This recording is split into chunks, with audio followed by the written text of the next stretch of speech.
There's been a grave misunderstanding. Let's talk about Corpse Bride, or Tim Burton's Corpse Bride. While rehearsing his wedding vows in a cemetery, a gifted pianist mistakenly finds himself wed to a dead woman who takes him to the underworld. And with this film, it is directed by Tim Burton and Mike Johnson. And for years, I heard a lot of great things about this film, that it's a classic and all that, and this was my first time watching it. And yeah, I can understand why it's a classic.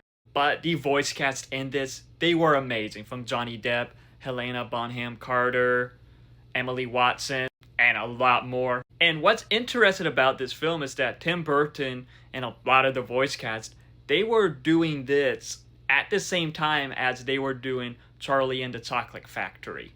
I just think it was very interesting that they did the two pretty much at the same time. But with this film, it is a stop-motion animation film, and it looked very great. Stop-motion always fascinates me, and I thought it was amazing with what they did in this film with it, as it does have that Tim Burton gothic dark vibe, and just the story in this was fascinating, as this does take place during the 19th century, as I believe it is based on a Jewish folklore. With this film, just how the dead look, how colorful it was, that looked pretty cool. And with the dead world and all that, it did remind me of the dead world in the Beetlejuice movies. Well, really the second one, since that is when we saw more of it. I saw like similar vibes with that, so that was pretty interesting. And when they're in the living, it is pretty dark, black and white. So it is interesting how like they separated the two.